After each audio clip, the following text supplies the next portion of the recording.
referirme a un tema porque mucha gente, seguramente a ustedes les dicen, es que antes estábamos mejor, ¿sí o no? Todo el día. Todo el día, estábamos mejor, estábamos mejor. Bien, pues yo no soy de los que estoy de acuerdo que los tiempos pasados fueron mejores. Porque la verdad es que este país siempre ha estado mal. Quienes dicen que los tiempos mejores fueron mejor, los tiempos pasados fueran mejores, pertenece a una minoría de mexicanos y para la gran mayoría siempre han sido tiempos peores y no nos hagamos tontos, pero a veces no nos pensamos en cómo nos ha ido a nosotros. Yo sí puedo decir que me iba mejor antes de la pandemia y que me iba mejor antes de que empezara el gobierno de la 4T. No sé qué digan ustedes. No, definitivamente cuando la gente habla de pensar en tiempos pasados, Eduardo, definitivamente se refiere a su situación personal. Y si tú ves el decrecimiento del PIB, junto con el aumento del número de pobres, claramente a la mayoría de los mexicanos le ha ido mejor, le ha ido peor a partir del COVID. Es que a eso me quiero referir, porque siempre en programas como el nuestro y en columnas de periódicos y todos los que estamos en esto, que pertenecemos a esa pequeña clase privilegiada, insistimos que antes las cosas estaban mejor, cuando no lo estaban. A ver, hace un par de años, en 2014, en el Diario Oficial se publicó un llamado acuerdo por el que se aprueba el Programa Nacional de Protección a los Derechos del Consumidor. Y la Secretaría de Economía en aquella época dijo que en el país había 6 clases sociales. 6 clases sociales determinadas con base en sus funciones, costumbres, situación económica y de poder, y que estas clases se describen en 6 perfiles que engloban a un determinado tipo de persona de acuerdo con la ocupación o actividad que desempeña dentro de la sociedad mexicana, sus ingresos económicos, su nivel cultural y finalmente sus pautas de comportamiento. Tú eres el mercadólogo, Álvaro, a ver si estás de acuerdo con estas definiciones de la Secretaría de Economía. Hay una clase baja. Se estima que representa el 35% de la población y está constituida por trabajadores temporales e inmigrantes, comerciantes informales, desempleados y gente que vive de la asistencia social. 35% de la población. Vayan haciendo sus cuentas, 130 millones por 35%. Después está la baja alta, que es aproximadamente el 25% de la población y está conformada principalmente por obreros, campesinos y agricultores. Es la fuerza física de la sociedad, ya que realizan los trabajos a cambio de un ingreso ligeramente superior al mínimo. Después, y ahí entonces ya llevamos 35 y 25, 60% de la población. Después tenemos la media baja, formada por oficinistas, técnicos, supervisores y artesanos calificados. Sus ingresos no son muy sustanciosos, pero son estables. Se estima que es el 20% de la población mexicana. Entonces ya tenemos a un 80% de mexicanos que tienen poquito o no tienen nada.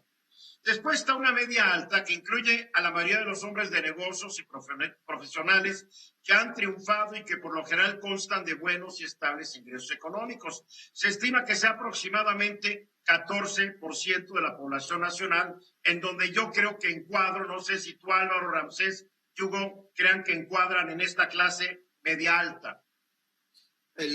Bueno, ahorita te daré mi comentario una vez que acabes con las cifras, pero sí, parecería ser que encuadramos ahí. Bueno, es el 14% de la población. Después está la alta baja.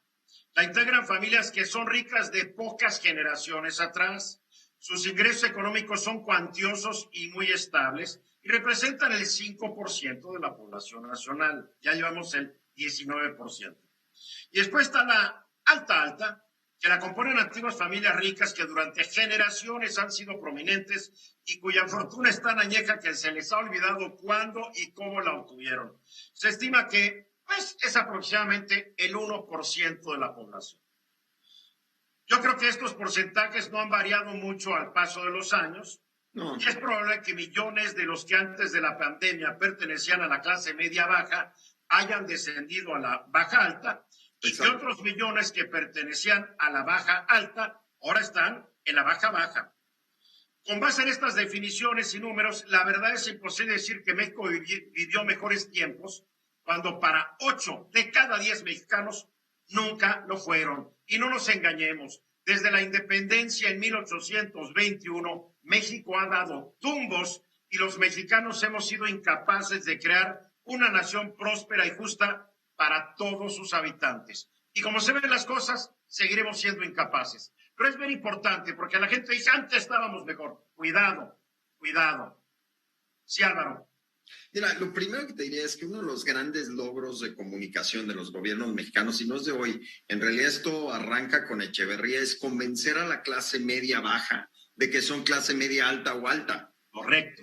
Sí, ese es el gran secreto, porque cuando se habla de clase media, la gente en el momento en que tiene un empleo estable es suficiente para que, oye, yo ya la hice. Y la realidad es que la pandemia lo que deja claro es lo frágiles que son lo que se llaman, hay un autor, Jaron Lanier, norteamericano, que habla de las redes de clase media, que es lo fácil que puedes caer con la pérdida de empleo, de tener empleo, a estar en clase baja. Y eso habla del poco atención institucional que los gobiernos de México han dado en procurar que la gente se mantenga en su nivel socioeconómico y que realmente una generación tras otra mejore. Y eso es uno de los grandes problemas, uno de los grandes fracasos, en mi opinión, lo que yo he estudiado de Echeverría para acá. Si no es detonado por Echeverría. De acuerdo, de acuerdísimo. Y yo sé que por la pandemia, mucha gente que era de media alta, pues ahora es de media baja, ¿eh? A mí me hablan amigos, me dicen, oye, me quedé sin chamba, estoy vendiendo esto, estoy vendiendo aquello, no hay ahorro. A ver, mi querido Hugo, tú eres de los que siempre te estás quejando de que antes estábamos mejor. Mira, Eduardo, yo creo que la percepción, a pesar de que lo es todo, todavía no resentimos el impacto total de haber bajado 8.5% del PIB en el 2020. Y yo creo que aquí sí va a cambiar la percepción porque es un bajón drástico. Sí, pero la gente que nunca ha tenido nada, ¿a dónde quieres que se caiga si no tienen mucho? No, pero mira, no, por supuesto, hay gente que definitivamente ya no puede caer más. Tú estás hablando de quienes pertenecemos a las clases media alta, alta baja y alta alta. No, Eduardo, yo creo que el PIB le va a pegar a todos. O sea, esta caída de 8.5% del PIB, se espera que en el primer trimestre del 2021 el PIB todavía sea peor que la caída del primer trimestre del 2020. ¿Tú crees que indudablemente le va a pegar a la clase alta, alta y alta baja, que es el 6% de la población, les va a pegar mucho la caída del PIB? No, pero yo estoy hablando de la percepción global. La percepción global, posiblemente... Sí, pero la percepción global es de acuerdo a tu propia realidad. No hay percepción global. Lo acaba de decir Álvaro. No hay percepción global. Como decía Margaret Thatcher, la sociedad civil no existe. Existen las personas que trabajan y luchan por la vida diaria para ellos o para su familia. Lo demás, al final del día, no existe en realidad, ¿no? Bien. Para concluir, ¿quieres decir algo, Ramsés, o te abstienes? Sí. No, lo que hay que dejar bien claro, a ver, del 80% para abajo no podían ahorrar, y de los que están de 80% para arriba podías ahorrar todavía. Hoy ya no podemos ahorrar porque tienes que pagar los médicos, tienes que pagar varias cosas. Estás hablando de ese 14% de la media alta. De la media alta. Hoy en día esa media alta ya no puede tener dinero ahorrado. No toda la media alta, no toda. Cuidado con esas generalizaciones. Bueno. Ya nos tenemos que ir a un mensaje. En 10 segundos, ¿puedes decir algo, Álvaro? Sí, definitivamente. Lo que nos tenemos que llevar es que no hay una realidad colectiva, es la suma de circunstancias individuales. Esta fue una producción de Grupo Fórmula. Encuentra más contenido como este en radioformula.mx.